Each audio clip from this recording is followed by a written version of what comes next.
My name's Walter Briggs, and I'm 64 years old.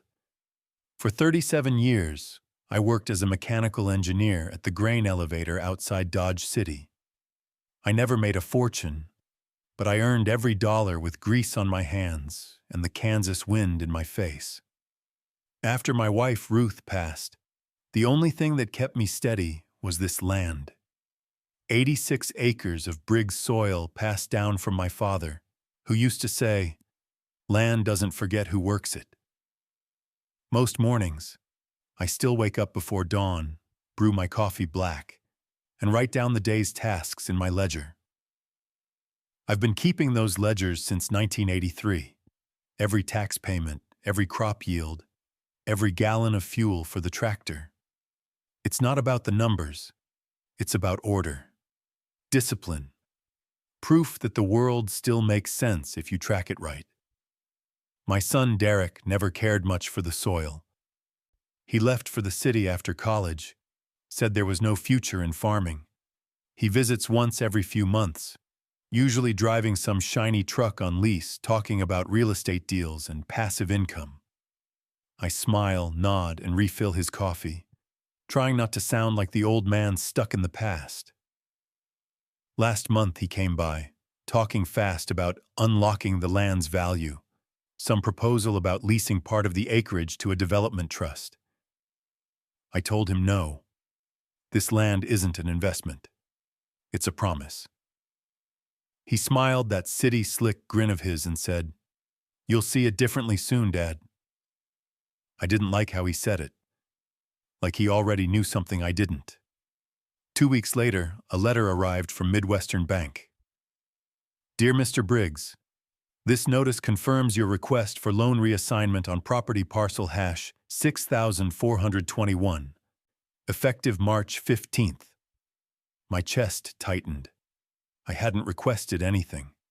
The envelope contained a second page, a scanned signature that looked like mine but wasn't. My name, slanted and messy, sitting under the words, "Authorized by owner." I called the bank immediately. The woman on the line sounded polite but uncertain. "Maybe someone filed it on your behalf, Mr. Briggs. You are listed as retired, correct?" Retired. Like that meant I was finished thinking. I hung up and stared out at the fields beyond the kitchen window, the same rows my father plowed with mules. Everything looked the same, yet, for the first time in decades, I felt something shift under my boots, like the ground itself was sliding away. That evening, as the sun bled red over the barn roof, I went through my old folders, checking every document, every title deed. They were all in order. Except one envelope, slipped under the stack, fresh paper smell. It read, "Property ownership transfer, pending verification," and beneath it, in bold print, "Authorized representative, Derek Briggs." My breath froze. The signature at the bottom wasn't mine, but it was close enough to fool anyone who didn't know my hand. That night I realized somebody was rewriting my name on my own land, and the ink was still wet. A week after that letter, Derek called. "Dad, come to town Sunday. We're having lunch at Miller's place. Just family stuff, nothing heavy." He sounded cheerful, too cheerful. I almost said no, but Ruth used to say, "Show up even when it's hard." So I did. I even ironed my only good shirt, the one from our 40th anniversary. The restaurant was loud, polished wood, and sunlight off chrome fixtures. Derek and his wife, Lydia, were already there, dressed like they'd stepped out of a real estate commercial. Lydia kissed my cheek and said, "We've got good news, Walter. Big news." Something about the way she said my name, first name, not Dad, made my gut clench. Halfway through the meal, Derek tapped his glass with a fork. "A toast," he said, smiling wide, "to family, to the future, and to new beginnings." People at nearby tables turned to look. He wrapped an arm around Lydia and added, "And to Dad, finally ready to let go of some of that land and let the next generation build something new. Lydia laughed. We're proud of you, Walter. Not everyone your age can make such a big decision. Forks clinked. Applause. I blinked. What decision? I asked. Derek grinned, reaching into his jacket.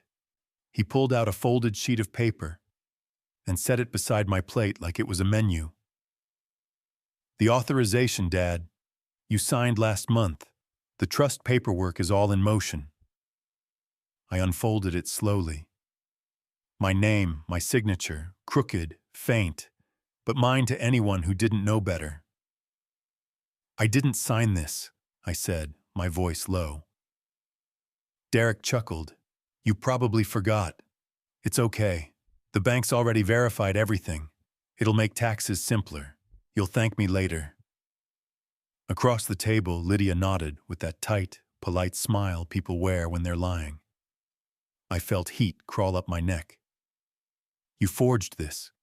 His smile flattened. Careful, Dad. People might think you're confused. He leaned in close so only I could hear. You had your time. Don't make this harder than it needs to be.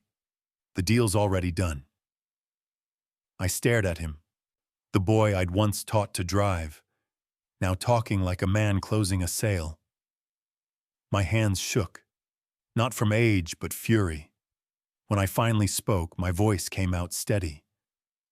You just made the biggest mistake of your life. He raised his glass again, voice syrup sweet. Oh no, Dad.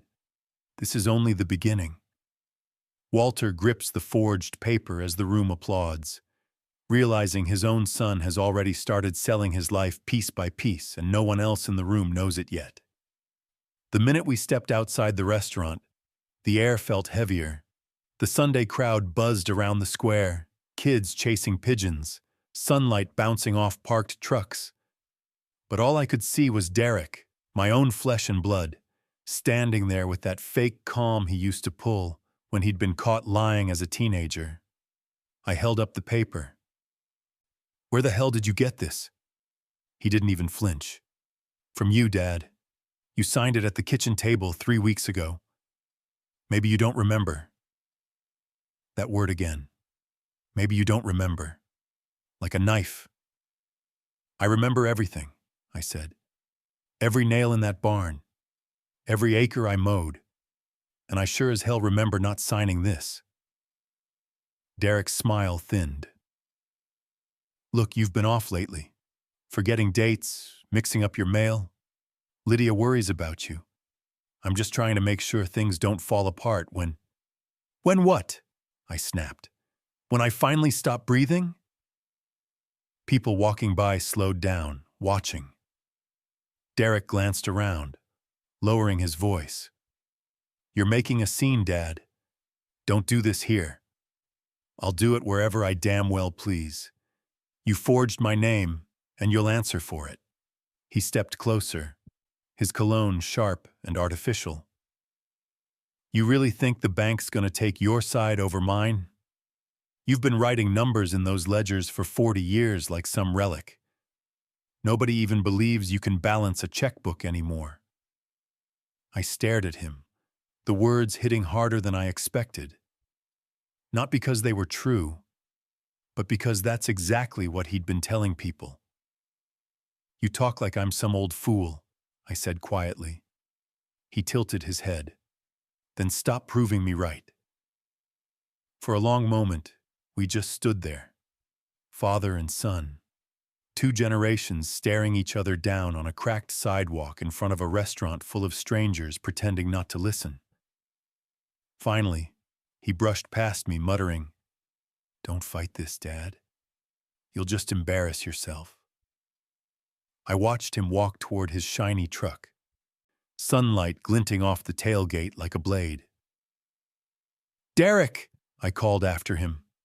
He turned, smiling, waiting for me to beg. But I didn't beg. I held up the forged paper and said, "You can steal my signature, but you can't steal my name." His grin widened just enough to chill me. "Then maybe it's time you said goodbye to it." He climbed into the truck, slammed the door, and drove off, leaving the smell of exhaust and betrayal hanging in the air. Walter stands in the parking lot clutching the forged document, realizing the theft isn't just money, it's his identity. And the world is already starting to believe his son's version of the story. 2 mornings later, I drove down to the county land office, the same brick building where my father signed our deed 40 years ago.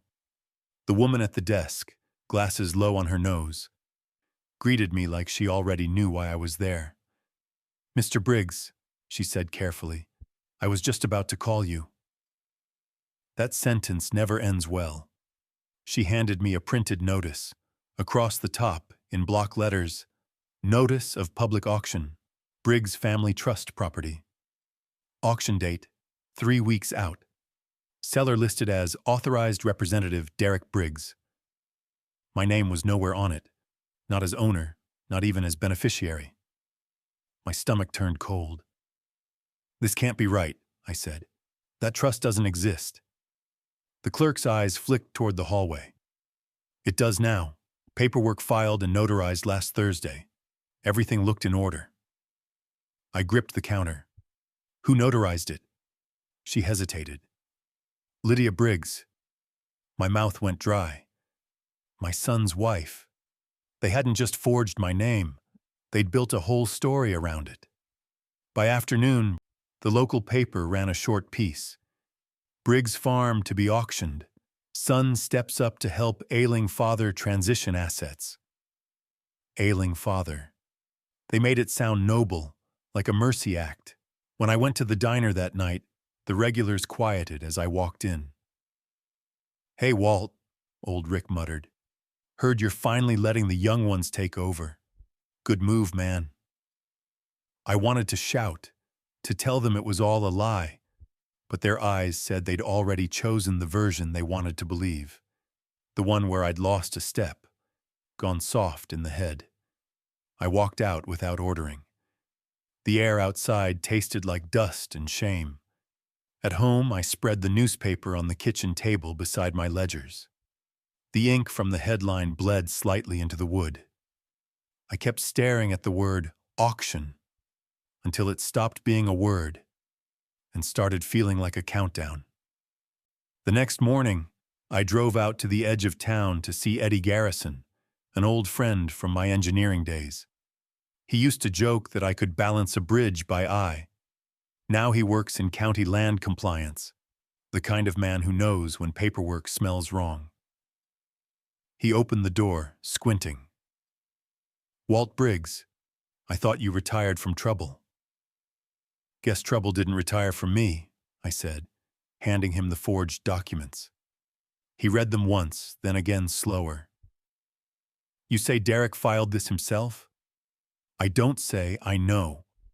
Eddie leaned back, whistling low. "You've got a problem, friend. This was notarized legit. Stamp, seal, everything checks out. Except the signature." "Yeah," he said, flipping the paper. "But you'll need more than your word to prove it. And here's the kicker. Once a document's notarized, the county assumes it's real until proven otherwise." He rubbed the bridge of his nose. "You got any proof it was printed from his office?" "Not yet," I said. "Then find it fast," he muttered, "because in 3 weeks your land will be sold to the highest bidder. And on paper, it'll look like you wanted it that way." I stared out the window of his cramped office, watching a red combine crawl across the far fields. I'd spent my life turning earth, not fighting over it. But that day, something inside me cracked. Eddie looked up from the papers, his voice lower now. "Walt, you said this was notarized by Lydia?" "Yeah." He closed the folder slowly. "Then I'd say you've got more than a forgery problem. You've got a conspiracy." Walter leaves the office with the newspaper folded under his arm, realizing his son and daughter-in-law have already turned his name into a legal weapon, and time is running out to stop the sale. 2 weeks later, a white envelope waited on my porch like a snake. Inside was a notice of removal. You are required to vacate the property within 30 days due to pending auction proceedings. 30 days. After 64 years, they were giving me 30 days to walk off the dirt my father bled into. I spent the morning in silence, packing the small things first. Ruth's framed photo, my ledgers, a mug that said Briggs and Sons from a time when that phrase actually meant something. The kitchen echoed. Every sound felt bigger without her laughter to fill it. That night, the rain came down sideways. The fields looked silver under the lightning. I sat at the table with a can of beans and a plastic spoon, the radio murmuring some country ballad about losing home. I didn't even heat the food, didn't taste it, just swallowed around the lump in my throat. On the counter, the newspaper still lay open to that cursed headline, Briggs Farm to be auctioned. My name beneath it, printed neat and cold. I ran my hand over the words until the ink smudged on my fingers. That's all my legacy had become, smudged ink and bad stories. Around midnight, I heard tires crunching on gravel. Headlights washed through the window, cutting across the kitchen wall. I killed the lamp and moved to the curtain. Derek's truck sat out by the barn, engine idling. He wasn't alone. Another car behind him, sleek, city style. A woman in a trench coat stepped out holding a clipboard. Lydia's voice carried through the rain. We'll start here tomorrow. The appraiser says the barn's in good shape. It'll boost the value. Boost the value. My chest went tight. I watched my son unlock the barn door with a key I never gave him. He swung it open, flashing his light inside. Then he turned, laughing about something, and for a split second, the beam from his flashlight swept across the old security camera mounted under the eaves. It blinked once, tiny red light still working. I froze. That thing hadn't been touched since before Ruth died. I'd forgotten it even had a memory card. Derek never looked up. He and Lydia walked through the barn, pointing, measuring, like they already owned it. When they finally drove off, the night went still again, except for the hiss of rain and the creak of the wind vane on the roof. I stood there in the dark kitchen, soaked in the reflection of their headlights fading down the road. Maybe they thought I was beaten. Maybe they thought I'd pack my things and disappear quietly. But as I looked toward that blinking red light in the distance, something inside me whispered otherwise. Walter wipes the rain off the window and stares at the faint red blink of the camera, the only witness left that might still be on his side. By morning, the storm had passed, but the mud around the barn was slick as oil.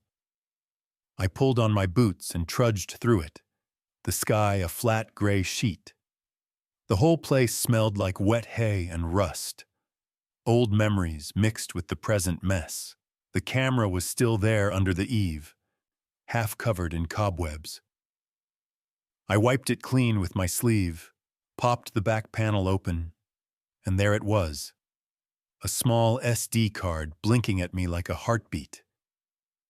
Back in the house, I slid it into Ruth's old laptop. The screen flickered to life. Grainy footage, time-stamped 10:47 p.m., Derek and Lydia, clear as daylight, walking into my barn with flashlights, her voice sharp, businesslike. This place is worth at least another $100,000 if we restore the roof. Then Derek. Dad won't even know what day it is by next week. He laughed. She laughed. And then they left, locking the door behind them. I sat there frozen, the blue glow of the laptop screen reflecting off the coffee mug beside me. Proof. Not just a hunch, not my word against his. Proof. I leaned back in my chair, exhaling for what felt like the first time in weeks. Then I reached for my notebook, the same one I'd been writing in since the '80s, and opened to a blank page. Across the top, I wrote, Project Redemption. Under it, I listed what I had. Forged signature, fake notarization, video evidence, 3 bullets. Enough to start a war. I called Eddie. He answered on the second ring, voice groggy. You up early or still haven't slept? Neither, I said. I found something you need to see. He hesitated.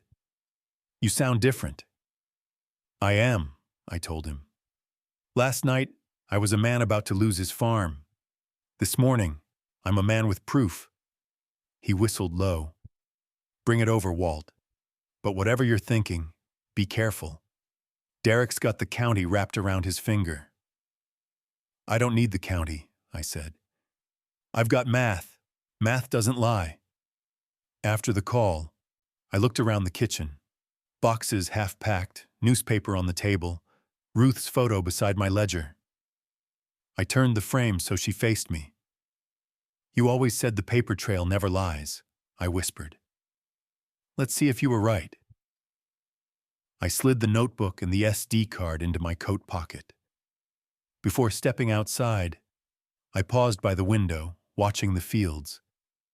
The clouds had broken just enough for a thin band of sunlight to cut across the soy rows. It hit the barn door like a spotlight. For the first time in weeks, I didn't feel like a man being erased. I felt like a man waking up. Walter locks the front door behind him, South Dakota card in his pocket, heading for town, ready to turn his ledgers into weapons. Eddie's office sat above a tire shop that smelled of oil and burnt coffee. He cleared a space on his cluttered desk while I set down my laptop and the notebook. The camera footage played on the screen. Derek and Lydia, flashlights slicing through the dark barn like thieves in a museum. When the clip ended, Eddie leaned back in his chair. Well, hell, he muttered. That's about as clear as it gets. I folded my arms. Then we build the rest around it. Eddie scratched his chin. You're serious about fighting this, huh? I've spent 40 years building things that last. I'm not letting a spoiled kid and his wife tear that down in a month. He grinned faintly. Then we need a plan. I opened my notebook to the fresh page. Across the top, I wrote in block letters, Phase 1, Proof. Step 1, Eddie said, tapping his pen. You need a handwriting analyst to certify that your signature on those forms is a forgery. I know a guy in Wichita, does work for the DA's office. Good, I said. Step 2, track the origin of the documents. Every county printer leaves digital breadcrumbs, time, login, device ID. If Derek printed those at his real estate office, the metadata will nail him. I nodded, writing fast. Step 3, witnesses. Eddie pointed at me. Exactly. People believe stories because they hear them more than once. You've got to show the right folks the truth, one by one, until Derek's version starts to crumble.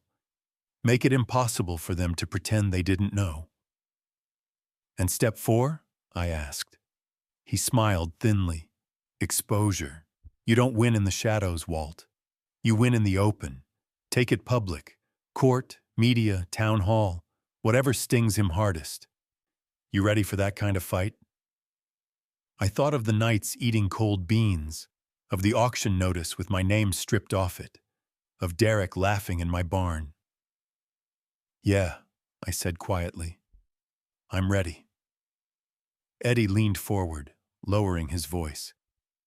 If we're gonna pull this off, we'll need copies of every document Derek filed, and we'll need them soon. I can file a request through the county system, but if he catches wind, he'll try to bury the evidence. Then we move before he does, I said. He handed me a manila folder. Here, forms for certified copies. Fill them out. I'll run them through the back channel. I took the folder, flipping it open. My name looked clean in the printed lines. No forgeries, no stains. For once, it felt like something was mine again.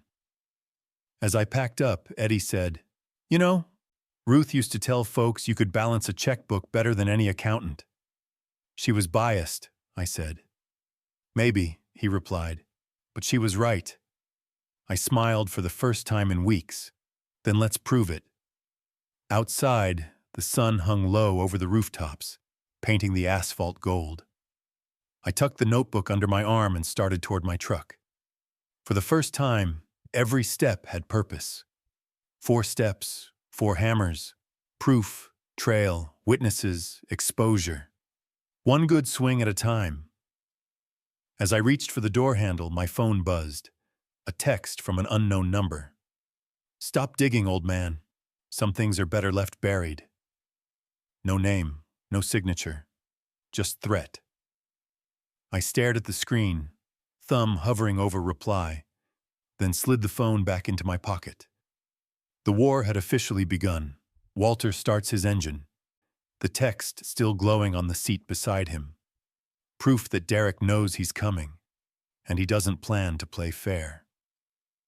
The next 3 days were a blur of phone calls, paperwork, and long drives between offices that smelled like dust and ink. Eddie worked his contacts inside the county network, while I followed the paper trail like a bloodhound. By Wednesday, he called me from his truck. Got something, he said. You might want to sit down. When I reached his office, he was waiting with a flash drive on the desk and that familiar look of cautious satisfaction. Printer log, he said. Straight from the real estate office Derek manages, pulled by a friend who owes me a favor. I plugged it into Ruth's old laptop. A spreadsheet opened, each line stamped with time, file name, and user ID. Third row from the top read, March 15th, 24, power_of_attorney.pdf, user D. Briggs, device ID 14A9K. I stared at it. That's the same date the bank letter said I requested the reassignment, I muttered. Eddie nodded. That's the one. You're looking at your son printing his own crime. For a moment I couldn't speak. 40 years of raising a boy, to be honest. And this was what he printed with his name on it. I took a deep breath, steadying my voice. We back it up twice. Cloud, drive, and physical copy. Eddie grinned. Already did. You think I was born yesterday? We both laughed, short, humorless. That night I drove home with the flash drive in my jacket pocket. The gravel popped under my tires like popcorn. The farm sat dark except for a single bulb over the porch. Inside, I cleared the table, spread everything out. My ledgers, the auction notice, Derek's forged document. And now this. Physical evidence #1. It looked almost beautiful in its own way. Columns of numbers, digital footprints leading straight to his machine. Numbers don't lie. People do. As I was labeling the files, a knock rattled the front door. The clock read 9:07 p.m. On the porch stood a man in a brown jacket holding a clipboard. Evening, sir. I'm just dropping off confirmation from the county auction office. He handed me a thick envelope. I thanked him, waited until his truck disappeared down the road, then tore it open. Inside, a glossy flyer slid out. Briggs Family Trust Property, official auction notice. Underneath, a typed note. Final verification complete. Owner deemed incapacitated. Sale proceeds as scheduled. I could almost feel my pulse in my throat. Incapacitated. That word again, stamped on my name like a disease. I paced the kitchen, paper crumpling in my hand. The nerve of it. The county declaring me unfit based on forged documents while I was standing there reading every line sharper than any of them. I dropped into my chair and opened my notebook. Across a clean page I wrote, Evidence 1, Printer log, Real Estate Office, D. Briggs account, Wadens 2, county letter labeling me incapacitated. 2 points. 2 weapons. I took photos of both and uploaded them to a private cloud folder. If they tried to shut me up, the proof would outlive me. The wind outside picked up, whistling through the gaps in the window frame. Somewhere out past the barn, a dog barked, sharp and angry. I walked to the window and looked toward the horizon. In the distance, faint lights glowed along the county highway. I knew that glow. It was the old community hall, the place where the auction would be held next week. I could almost picture Derek there, shaking hands, smiling, talking about growth and vision, pretending to be the hero saving his confused old man. Not this time. I turned back to the table, packed the folder tight, and slipped it into my duffel beside Ruth's photo. Tomorrow I'd start the final step of Eddie's plan, witnesses and exposure.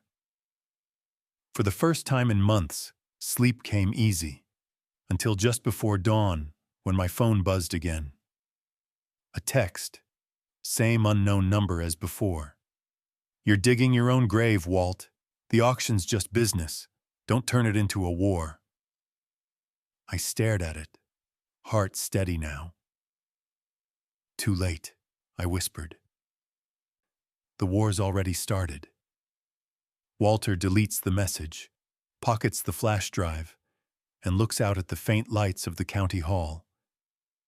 Knowing the next time he steps in there, it won't be as a victim, but as a man ready to expose the truth.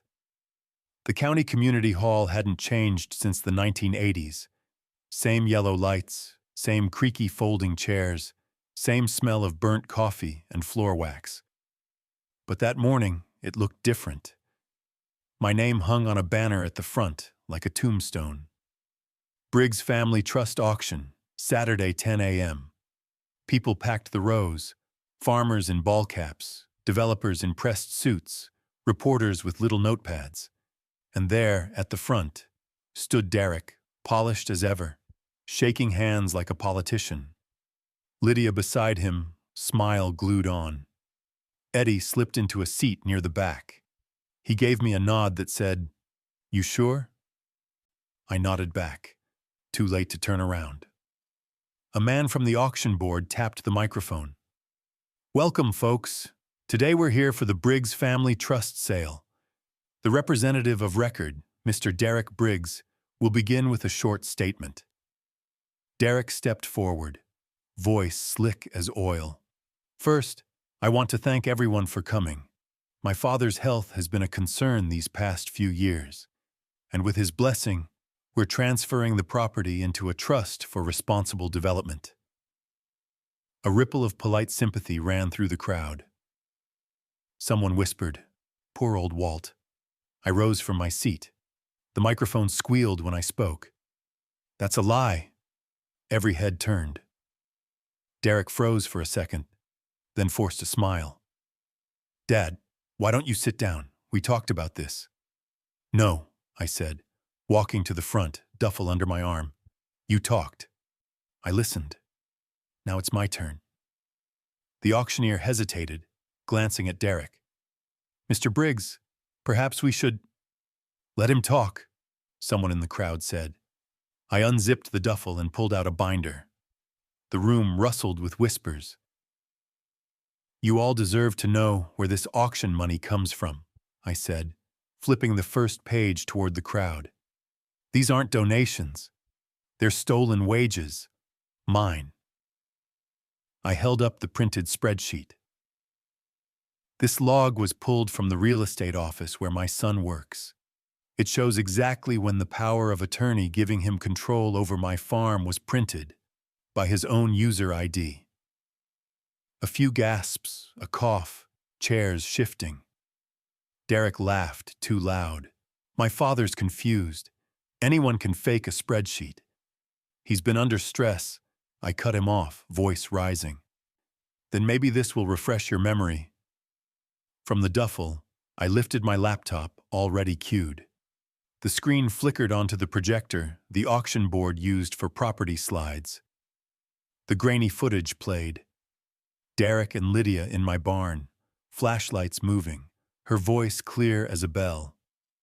This place is worth another 100 grand if we fix the roof. Dad won't even know what day it is by next week. Laughter, their laughter. The room went silent except for the faint buzz of the speakers. Derek's face drained of color. That could be anyone. I paused the video on his face, frozen mid-smile. That's you, son. The same jacket you're wearing right now. People in the crowd murmured. A man near the front said, "Looks pretty damn clear to me." Lydia tugged at Derek's sleeve. "Stop talking," she hissed, but the microphones caught it. I turned to the board. That's physical evidence #2, recorded 11:47 p.m. Same night he broke into my barn. Combine that with the printer log, physical evidence #1, and you've got fraud, trespassing, and false representation. The auctioneer swallowed hard. "Mr. Briggs, Senior, we can't proceed with this sale until verification."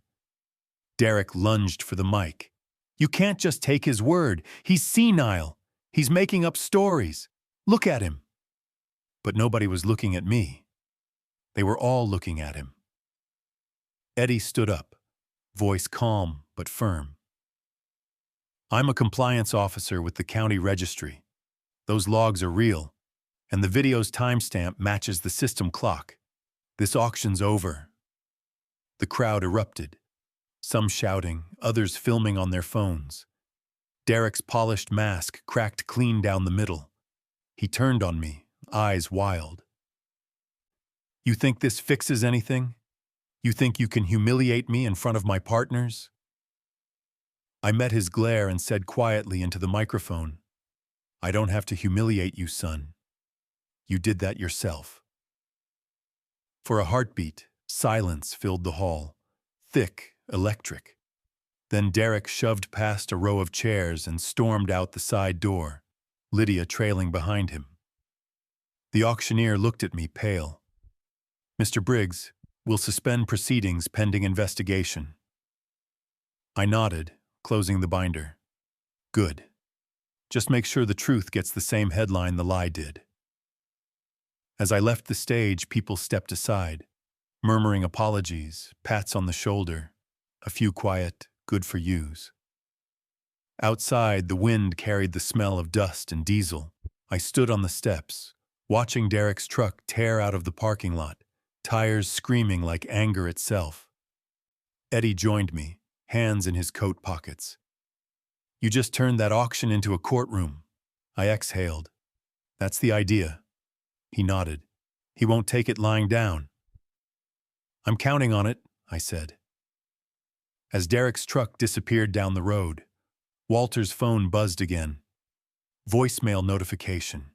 He hit play, and his son's voice filled the air, low and venomous. "You think you won, old man, but I'll bury you for this." The voicemail came through just after midnight. I sat at the kitchen table, lights off, listening in the dark. Derek's voice filled the room, tight, furious, low enough to sound rehearsed. "You think you won, old man? You embarrassed me in front of investors. You ruined everything. But listen carefully. If you keep this up, I'll have you declared incompetent. I'll drag you through court until you forget your own name. When the judge hears you rant about ledgers and conspiracies, they'll lock you away. You'll lose the farm anyway." Then silence. No apology. No hesitation. Just venom.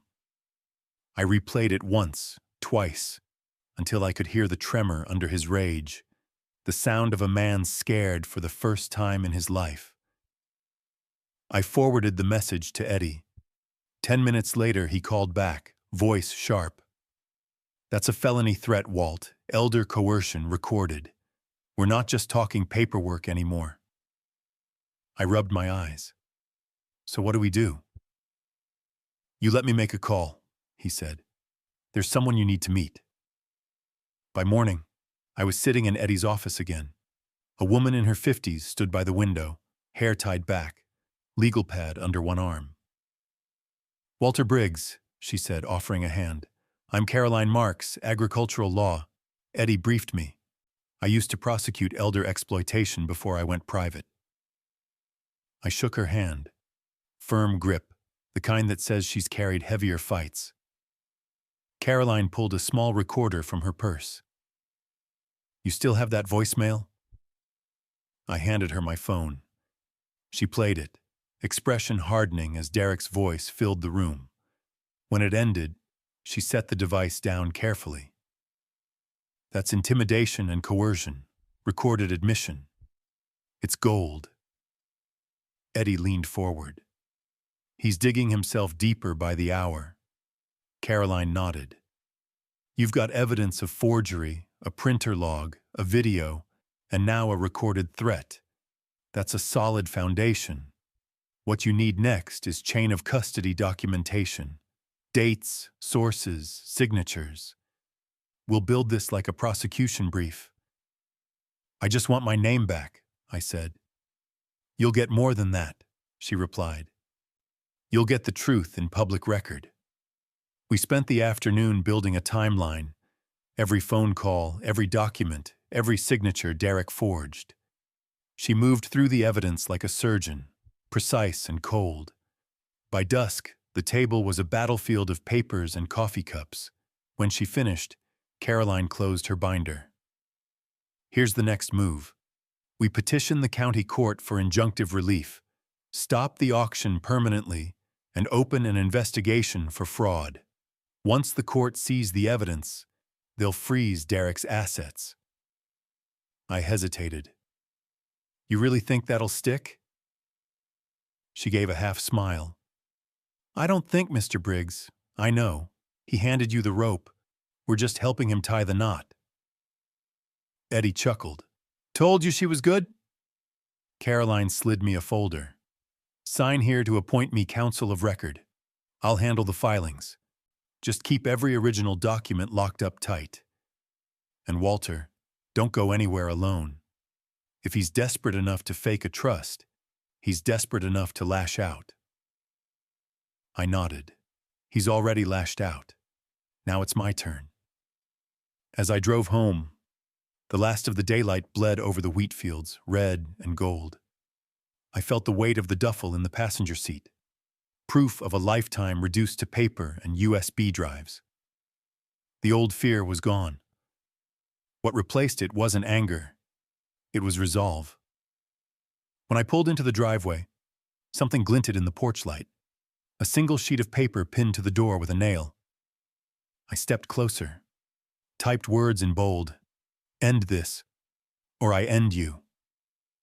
No signature, just like the text messages.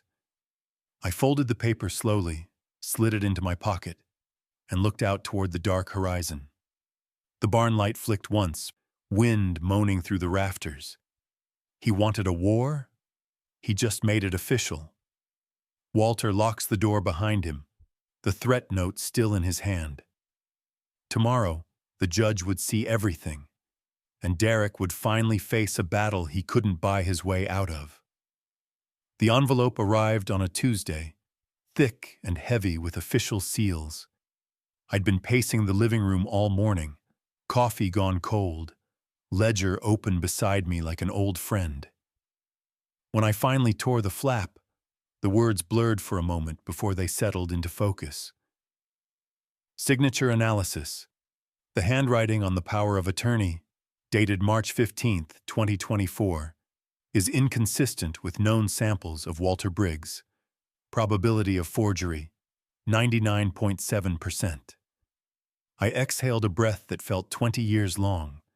For weeks I'd been treated like a confused old man shouting at ghosts. Now the ghosts had paperwork. I called Eddie. He answered before the first ring finished. You got the report? Yeah, I said. It's not just my word anymore. He whistled low. That's the nail in his coffin.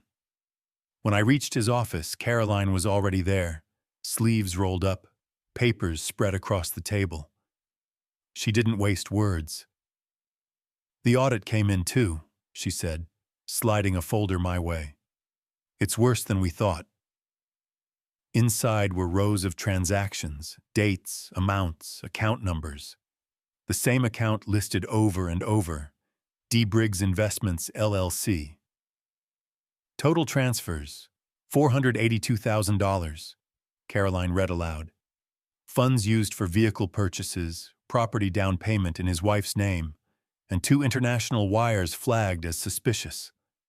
I stared at the numbers, my hands trembling, not from fear, but fury held tight. He didn't just steal my land. He used me as seed money. Eddie leaned forward. And now you've got the receipts.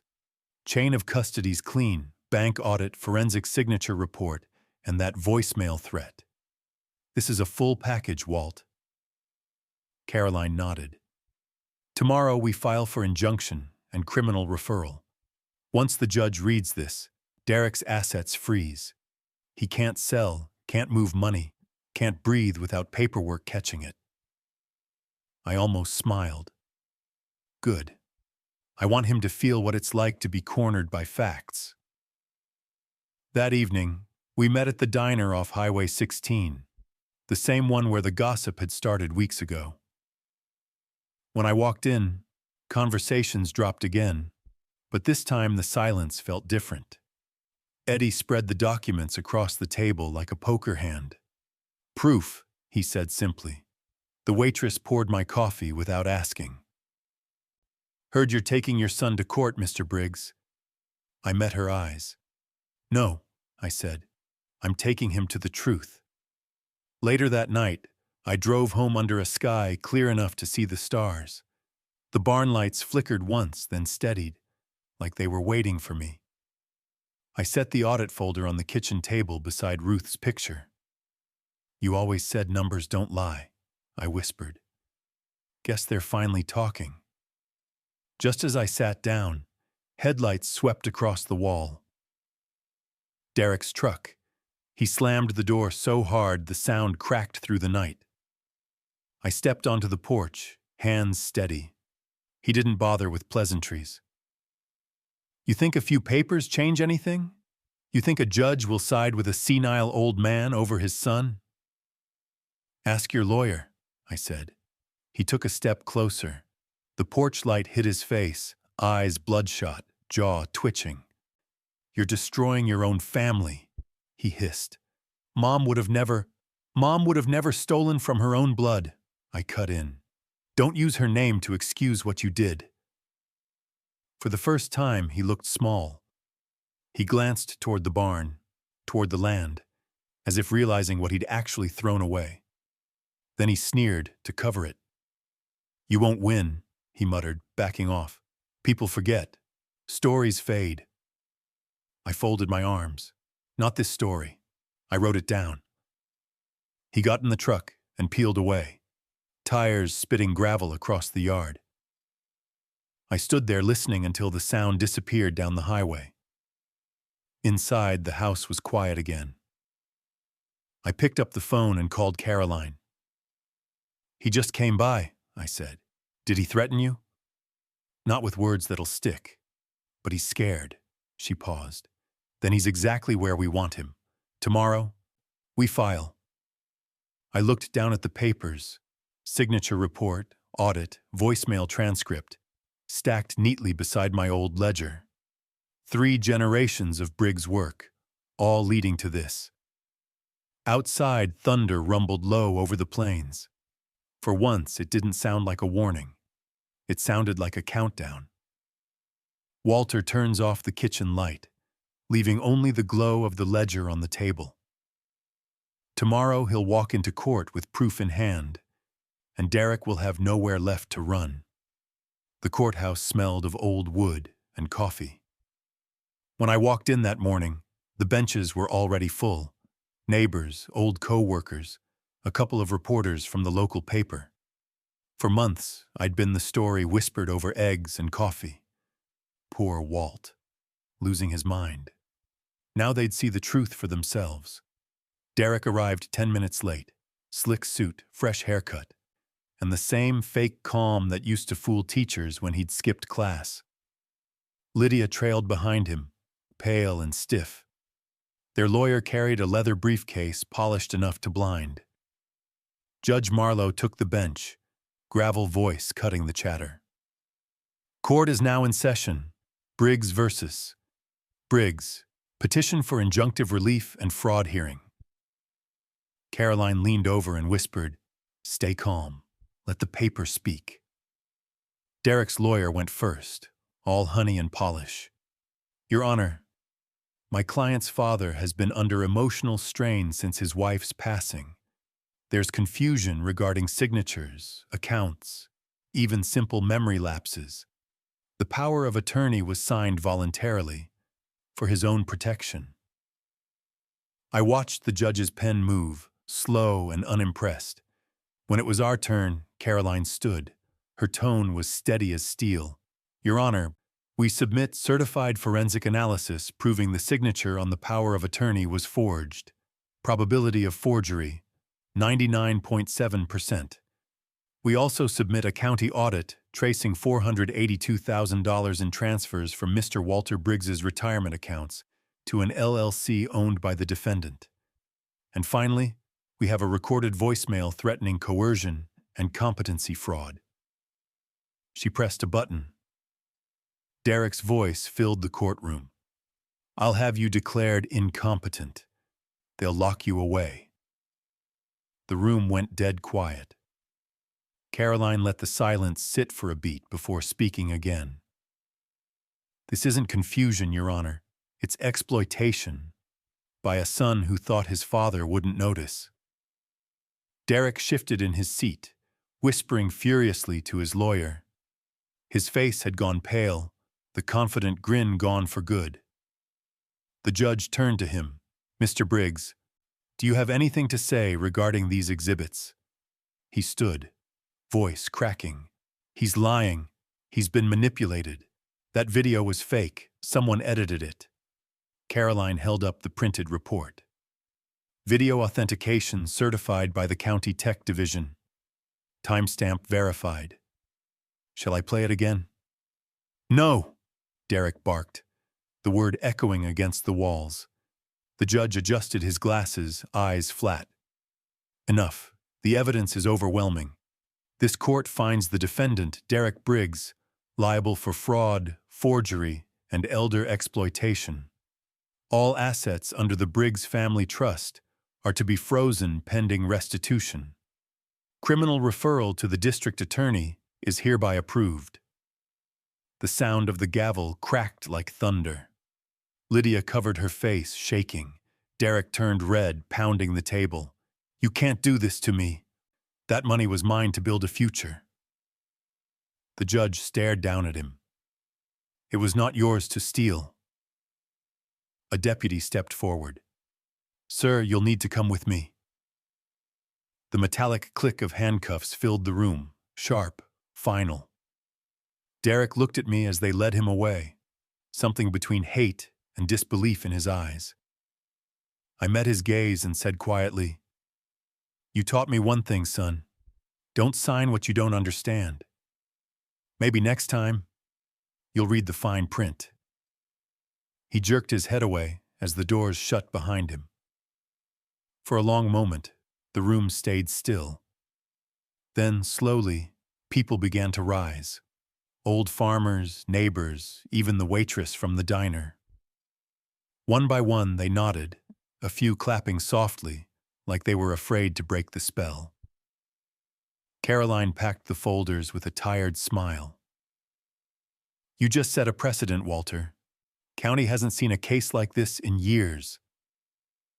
I looked at the empty bench where Derek had sat.